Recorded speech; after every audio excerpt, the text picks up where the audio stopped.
Welcome to Brave Healer Productions. It's time to experience what's possible.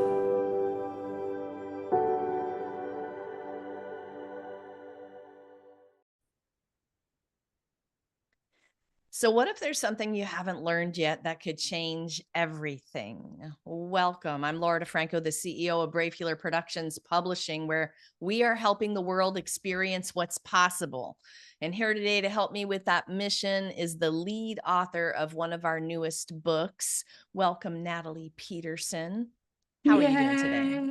Yay. I'm so good. A little chilly out here in Colorado, but I'm good. I'm bubbly, I'm spritey. I've got effervescence in my body. Well, this is why, you guys. Stories, tools, and community for healing curious humans. Look at that gorgeous rainbow, beautiful colored book cover. Oh my gosh, I love this book cover.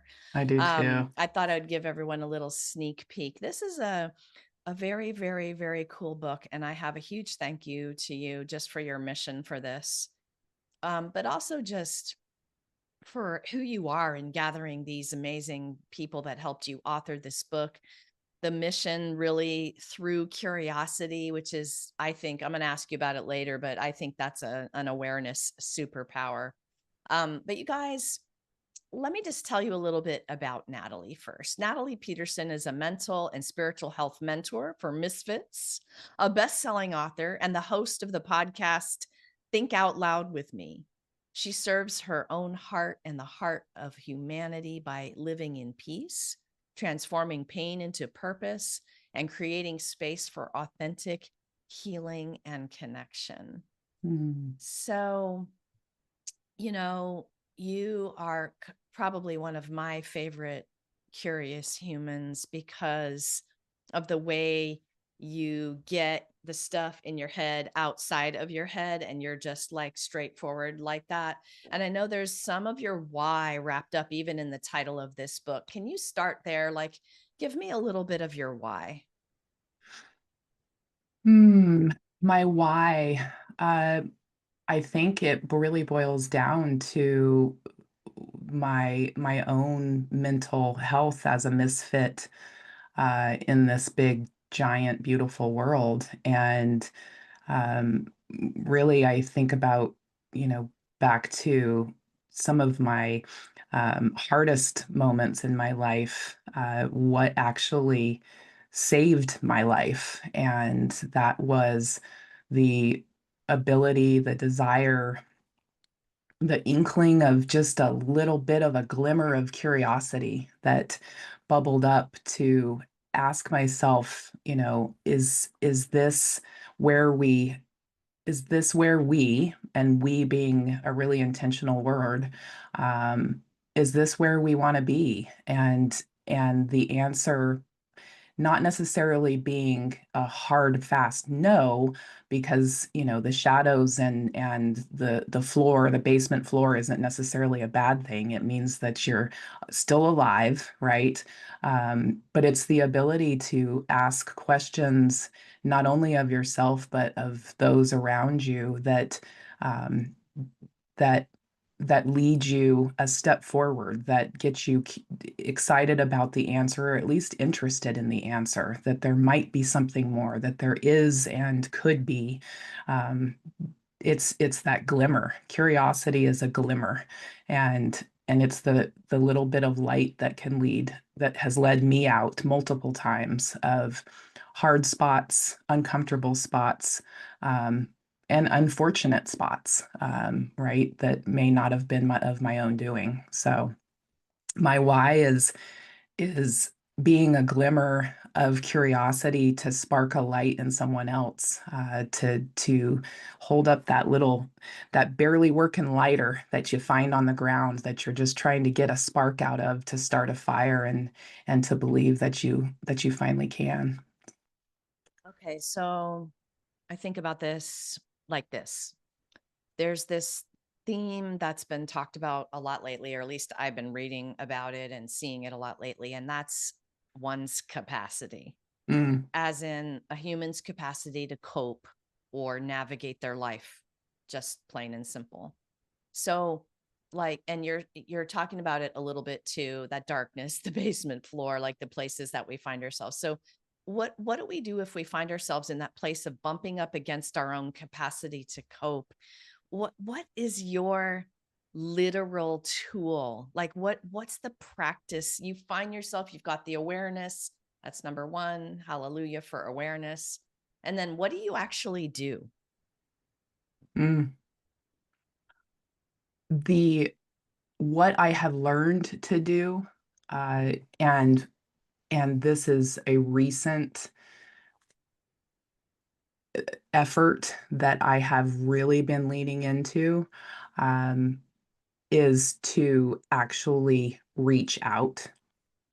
That what I have learned to do is to understand that I am fiercely independent and was raised to stand on my own 2 feet, to get it done no matter the cost, to keep my back straight and my head high. And I've learned uh, that can be done. And it can be done even more so when you learn that you are actually extremely interdependent, and that those around you who believe in your capacity and who see you for you, can help. Uh, what's the word I'm looking for? Can help hold you up in literal times of you not believing in yourself. Um, the tools that I use are quite literally questions that I have typed out, pecked out, written, scratched out on pieces of, I mean, if you were to go through my home, or my car or anything that belongs to me, you will see in the margins of my books and in post-it notes everywhere questions. They're scribbled on my mirrors. They're everywhere. Questions that I'm asking myself, questions that I want to ask other people, and um, and then actually being interested in the answers. You know, the why me, the places that we find ourselves, where we feel like the world is happening to us, are the places where the questions are really important, when we can start to reflect on what is the gift in this. Debbie Ford talks about in The Dark Side of the Light Chasers, which is something I've been reading recently for like the fifth time. Um, she talks about, how we have the capacity in our own souls and spirits to we embody the entire universe. And that includes the gnarly, the ugly, the fearful, and at the same time that we go capacity wise to the dark depths, we go to the absolute height and brilliance of, just brilliance, absolute brilliance, right? And so if we have the ability to ask questions about, what are the gifts in this moment, as tragic or as wonderful as they are, what can we take? What can I learn from this? What is my gift here? It's not an easy tool to get my hands around all the time. There are moments when, yeah, questions are hard to ask, because of not knowing what the answer might be, fearful that the answer may never come, fearful that somebody may not answer. But again and again, curiosity has saved my life. The questions, one of my favorite is what else is possible? Just simple, makes me pause and get still and clear my mind, which is what a good question often does. That Um, and even really simple, physically, focused questions that we ask of ourselves. Where is my breath? Where is my pulse even? I have learned actually from one of my sweet co-authors, Maddie Rose, who specializes in somatic, coaching and is just a beautiful human. Where in my body do I feel my heartbeat that tells me that I am alive? And if I can find that pulse and quiet my mind so that I can hear it and tap into it, literally tapping to the pace of my own pulse, that is it's just a beautiful question to ask and find the answer. So, speaking of your amazing co authors, firstly, thank you to each and every one of you who said yes to this project.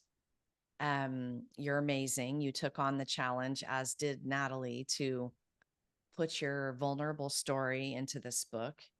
And then you're all stepping up with your master teachings, which is incredible gift. So, to you, Natalie, and all your co-authors, huge thank you. I know you have a message for all of them. What do you want to say to your co-authors today? Oh, goodness. I don't think I have my Kleenex close by. This has been an unbelievable journey.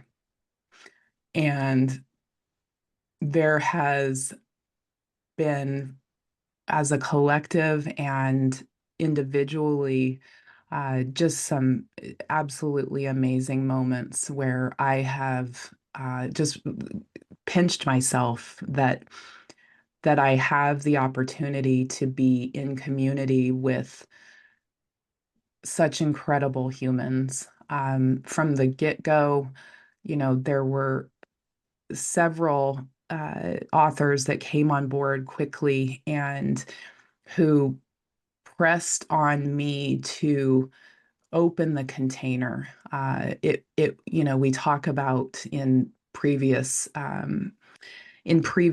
projects that I've worked in, the process starts to work you, the writing process, the expression of these brave stories and this desire to start to create and share from the minute you start to even consider committing to a project like this, you start to wonder, what am I going to write about? Who am I going to, what am I going to share? Who's going to read this? You start going through all of it and keeping that keeping that ember that starts early, in that initial commitment phase, keeping that ember glowing and going was something that early on just was tremendous for me. I realized, wow, this is going, it's going to go. It's going, the commitment has happened and we are off and running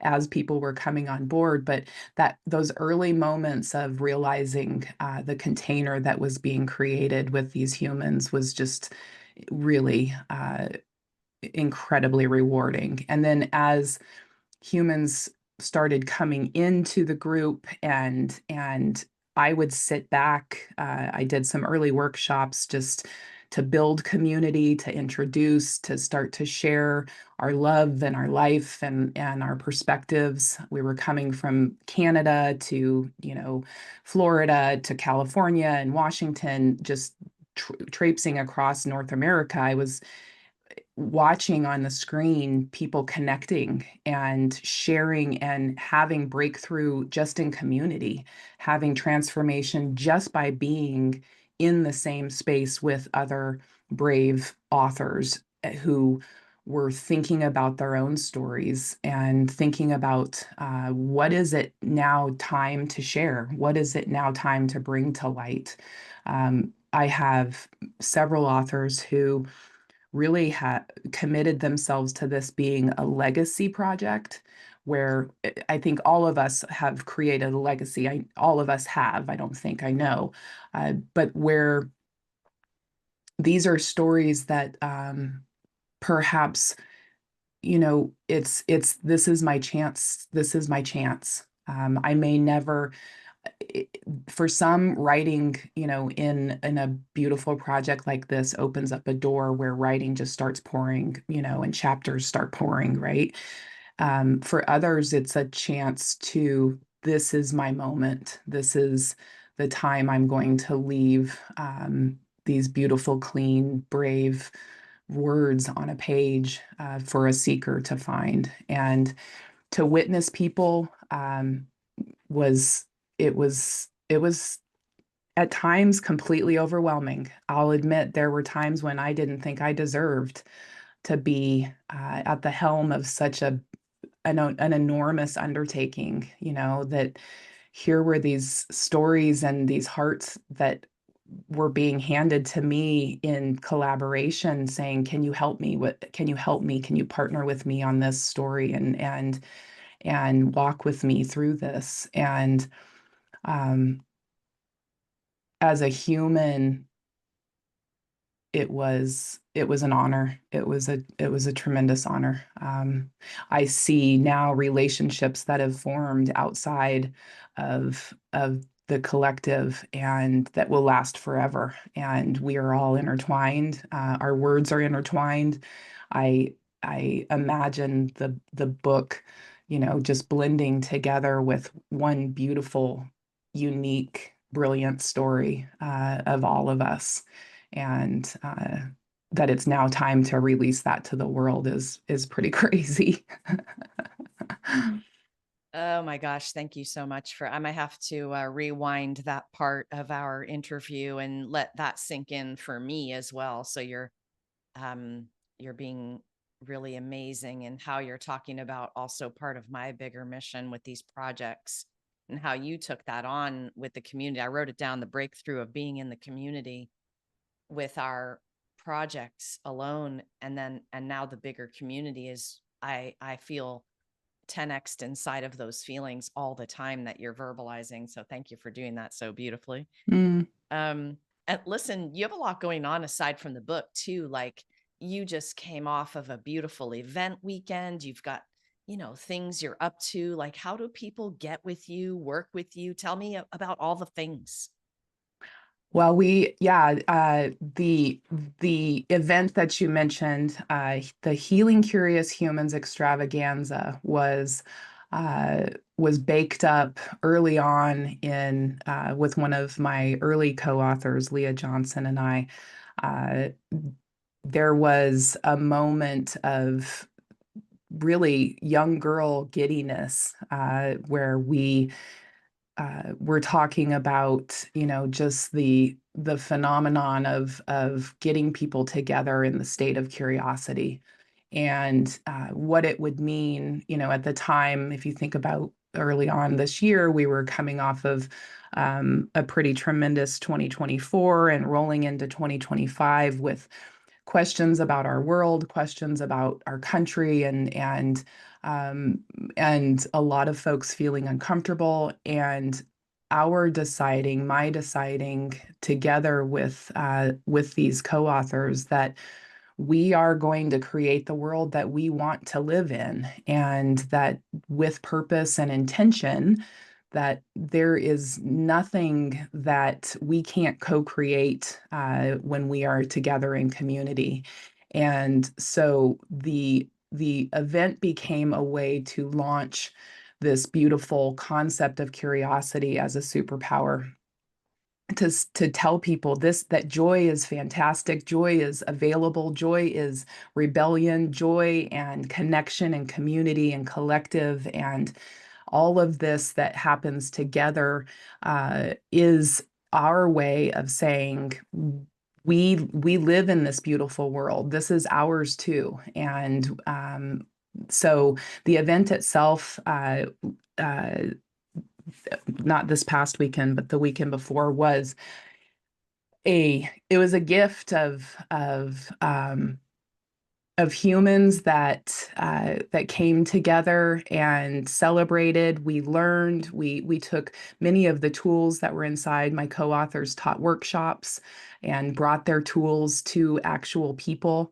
Um, Everything from sound and somatic to the emotion map and Reiki, self-love. We had a drumming circle, getting up and out of our bodies with dance, and really just trying to bring words that were on paper to life in human form. And so we had a wonderful couple of days and created such momentum. And what was awesome was the feedback from the community that I live in. Many of my authors came into town from across, actually from Canada and all over. Ruby came from Miami, Scott came from Boston. People just came in from everywhere. And that here in Loveland, Colorado, the feedback that we got was thank you again and again and again. Thank you for showing up and showing us that this is possible, that being curious, being joyful, being in community is in fact one of the best and ripest things that you can do with yourself. We are challenged by distractions. We are, excuse me, challenged by opportunities for disconnect everywhere. Money is made off of our disconnect and our dismay. And we choose to put that currency, whether it's money or energy, our love, we pour our currency into the things that make us feel better, that bring us forward, that bring us into community, not away from it. And so I've got plans for future, we call it HCH. Now I think people got a mouthful of the Healing Curious Humans, but more curious human activations are being cooked up, and invitations into different communities to talk about the superpower of curiosity. And so, yeah, just it will be, I think, after I take a breath from a summer of publishing a book and a 2-day wellness event, I think I probably need a couple more weeks of a breath to recuperate and just unwind all of the details. But the future is bright for healing curious humans and those activations, even traveling. I've been asked if there's a possibility of doing those types of activations, whether they be on a small, miniature scale or a full-blown one. So I'm excited for the potential that we've cooked up with this book. All right, Natalie, what are some last words here today? What do you want to leave people with in terms of maybe the most important thing you want us to know about being a healing, curious human?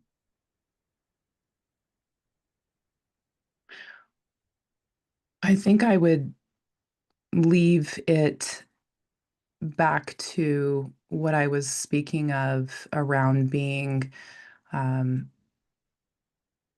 interdependent, and that we as humans, we have through life, many of us, there's a generation of us.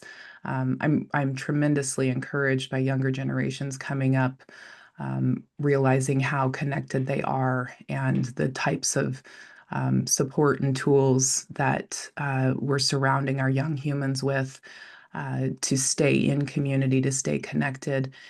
The curiosity of being human and asking questions and then waiting for answers, seeking those answers, looking for answers, is something that will not fail to deliver.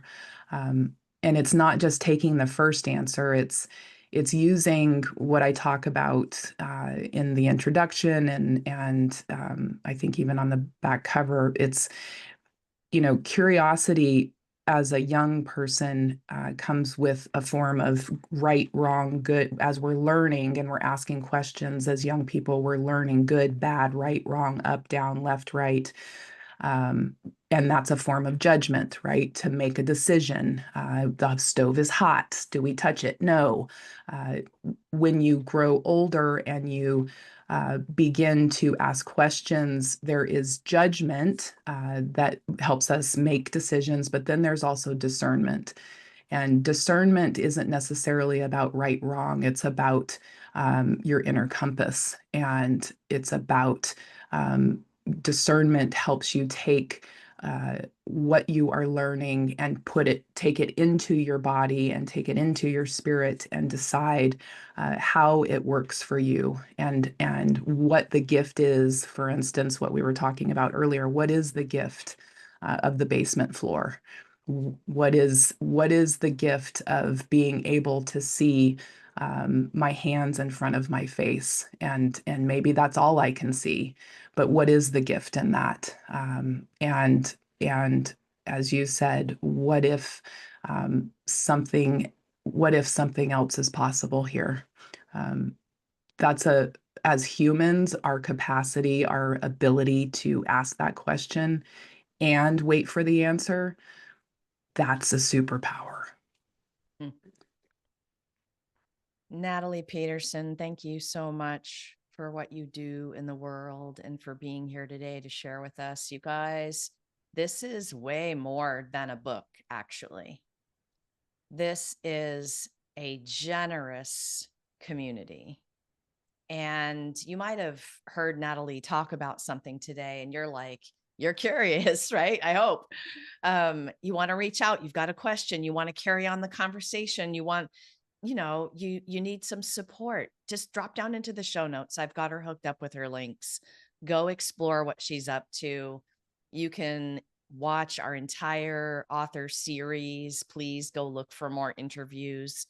These are amazing experts with a lot to give in the world. We also hope that you just go grab your copy of this beautiful book. I've got the link down there for you on that as well. Lastly, today, everyone, remember your words change the world when you're brave enough to share them. So it is time to be brave. See you next time, everyone.